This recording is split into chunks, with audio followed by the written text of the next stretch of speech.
righty, it's Friday. You know what that means. My favorite segment of the week. It's time for the company quiz. Here's how it works. If this is your first time, I take stories that are making headlines in the news and ask related trivia questions. Here to play, back with us, Joe Conason, national editor-in-chief of the National Memo, and Derek Hunter of the Derek Hunter podcast. And in for Lindsay, Alex Sawyer. All righty, you guys ready? Get your letters ready. Question one. Smart money's on Joe. Well, we'll start with a Joe question then. Question one. Joe Biden has promised his base a black female vice president, and he's expected to announce that decision soon. Which former vice president was an inspiration for the HBO's hit show Veep? A, Harry Truman, B, Lyndon Johnson, C, Chester Arthur, or D, Theodore Roosevelt? Get your letters up, guys. I don't know. I haven't seen that. I'm going to go. We all chose something different. You haven't seen Veep? All right, Veep. Joe Conason out to an early lead. It is B, Johnson. That's right. All righty. Had to be. All right, out to an early lead already. Joe questions are good for Joe. All righty. Earlier this week, we talked about how Rutgers University declared that grammar is racist. Well, did you know that that same university was the birthplace of college football? What college did they play against in the very first college football game? A, Princeton, B, University of Pennsylvania, C, Georgetown University, or D, Harvard University? Again, that's Harvard. Of course, a sports question, right? That's not fair. Again, all different ones. All right, Derek Hunter is right. It's Princeton, right down the road there. Princeton University. Yeah, I went with geography. I had no clue otherwise. That's a smart move. Geography's good. You know, it was back then. They didn't want to travel far to play. It makes sense. Stay in New Jersey. Good. All right, question 3. This year's presidential election is approaching quickly, but of course, we used to hold elections before we actually became the United States in 1776. George Washington served in the Virginia House of Burgesses 15 years before the American Revolution. So, how did Washington woo voters to victory in 1758? A, he held parades, B, booze, C, religious freedom, or D, food? It's Friday. Everyone wants to have a cold one, right? Everybody wins. B for booze. Everybody gets it. Well, he All right. produced. Can we bring that back? He produced it on his plantation. Yeah, I think that's illegal now. Yeah.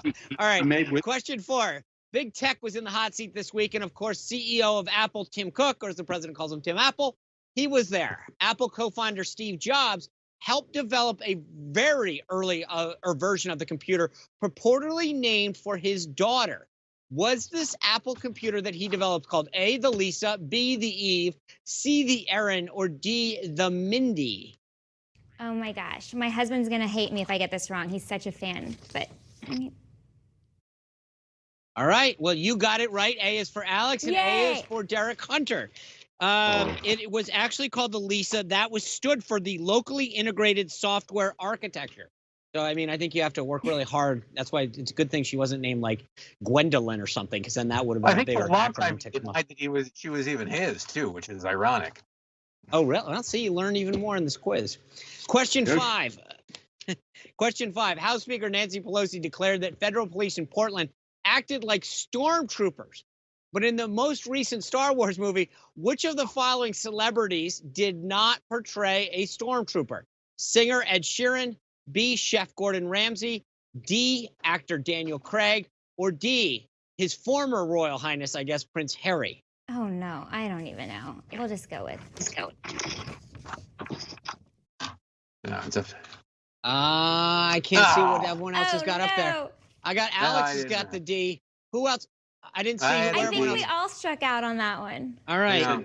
So right now I got Derek Hunter up by 1. Question. Well, that's it. 6. Time's up. Time's up, right? Time's up. We gotta go. Not yet. We lost prolific businessman and former GOP candidate, and our colleague here, Herman Cain, passed away this week. But his legacy lives on. So let's see which one of you knows Herman Cain the best. Which company did Herman Cain not work for? A, Burger King, B, Pillsbury, C, Coca-Cola, or D, Kraft Foods? Which one? He worked for a lot. The guy was very accomplished. Couldn't he hold a job? Well, he kept moving up the ladder. What do you got there, Derek Hunter? I can't see your letter. Give me it. That's C. We're all the same. You guys are all wrong. It was D, Kraft. Ah, Ah, All right. it's a show today. This is it. Final question. does Derek, this see if count you for can hold this. everything? Is this? This is it. This is for you get all the bragging rights and nothing else. We lost civil rights leader and Georgia Congressman John Lewis this week. Mr. Lewis' first bid for Congress came in 1997 when he unsuccessfully ran to replace Congressman Andrew Young in Georgia's 5th district. Yet he left Congress to fulfill what role in the Carter administration? Chairman of the Finance Committee, Secretary of Labor, U.S. Ambassador to the United Nations, or Office of the Inspector General? Oh, I can narrow it down to 2. What do you got? Oh, B. Derek Hunter steals it away and wins it. He ends the show ahead. Congratulations, Derek Hunter. All right, next week, Trish Regan's going to join us. Also, former Wall Street Journal investigative reporter Ron Kessler will be here. And Dick Morris is going to give us a political update. Thanks for joining us, Alex. That's our show. Greg Kelly Reports is up next with special guest Michelle Malkin. All right, thanks for being part of our company. Have a great weekend. We hope to see you Monday.